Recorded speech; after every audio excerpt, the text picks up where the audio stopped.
Akkam jirtu daawwattoota keenya hordoftoota amantaa musliimaa baga ayyaana idaal adhaatiin nagaan isin ga'e. Kun miidiyaa koodha. Amma yeroo oduuti. Oduu waliin an Abdii Waaqbayyana.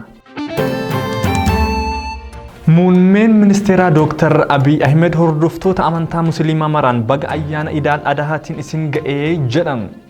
Muummichi ministeera Itoophiyaa Dr. Abiy Ahmed musliimota lammii koo hundaa fi Itoophiyaanota hafan maraaf baga ayyaana guddicha idaal adhaa yookaan arafaa bara hijiraa 1441ffaatiin nagaan isin gahee nuunis ga'ee jechuun barbaadaa jedhaniiru. Ayyaanni arafaa bara naannoo Itoophiyaanotaaf sababa garaagaraatiin hiika adda ta'e qaba kan jedhan Dr. Abiy wayita guutiinsa bishaanii hidha haaromsa marsaa duraa ijaarsaa fi qabsoo dippiloomaasii waggoota dheeraa booda mirkaneessinetti ayyaana kabajamu waan ta'eef ayyaanicha gammachuu olaanaa keessa taaneetu simannaa jedhan.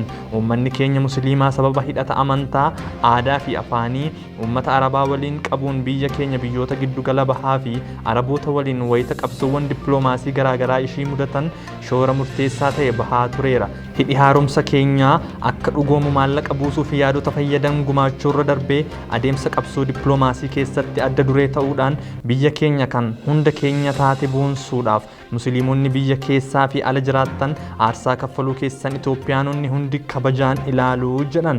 Gumaacha taasiftaniif maqaa mootummaa federaalaa fi Itoophiyaanota hundaan utuun isin hin galateeffatiin hin darbuu jedhaniiru. Gabaasa qorannoo idilee sa'a 24 darbeetiin Itoophiyaatti namoonni 805 dhibee koronaa vaayirasiitiin qabaman. Sa'a 24 darbeetti qorannoo laaboraatoorii namoota 9786 hojjetameen vaayirasichi namoota 805 irratti argamuu ministeerri fayyaa Dr. Liyaa Taaddasaan ibsaniiru. Namoonni haaraan 78 dhibicharraa yoo damdamatan waliigalaan namoonni 6763 vaayirasicharraa damdamataniiru. Yeroo ammaas vaayirasichi kan irratti argamu namoota 9587 yoo ta'u namoonni 134 wal'aansa cimaa keessatti argamu. Profeesar Mararaan Guddinaa marii kaleessa muummichi ministeera Itoophiyaa haala yeroo irratti teessisan irratti komii qaban ibsachuuf carraa dhorkaman.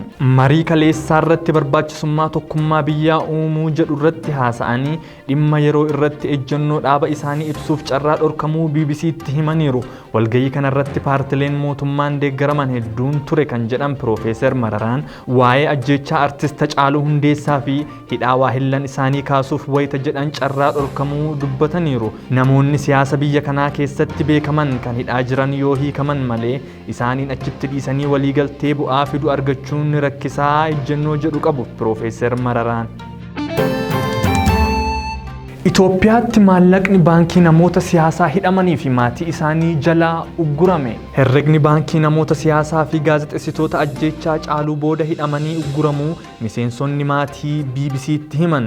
Wayita namoota jalaa hidhaman gaafachuuf mana hidhaatti deddeebi'an kanatti maallaqni baankii qaban akka hin sochoone jalaa ugguramuun rakkoo jajjabaaf isaan saaxiluu dubbatu. Haati warraa Obbo Baqqalaa Garbaa Aadde Haannaa Raggaasaa akkaawuntiin baankii isaanii fi kan ijoollee isaanii lamaanuu ugguramuu BBC'tti himan. Obbo Baqqalaa Garbaa ammaan dura yeroo lama wayita hidhamee turetti rakkoon akka kanaa nurra gahee hin beekuu jedhu Aadde Haannaan.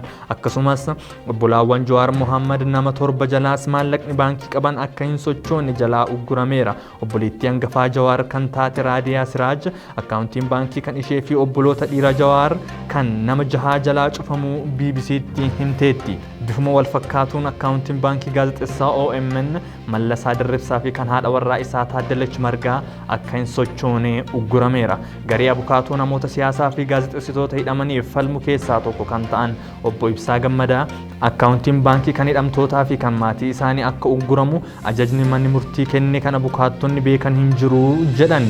Yeroo hedduu dhorkaawwan akkasii maatii fi abukaattonni osoo hin beekin gaafatamuus himaniiru. Beenishaangul Gumuz keessatti namoonni 98 murtii malee gara waggaa 2 hidhaman.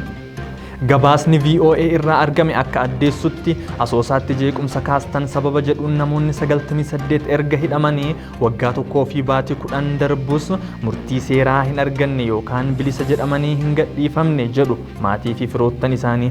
Pirezidaantiin mana murtii waliigalaa naannoo Beenishaangul Gumuz Obbo Abdiisaa Waasee vaayirasiin koronaa Itoophiyaatti mul'achuu hordofee akka dhimmi namoota komii dhiyeessanii ilaaluun hin danda'amnes dubbatu. Oduun adoolessa 31 bara 2020 qopheeffannee kana fakkaata ture waan waliin turtaniif galatoomaa.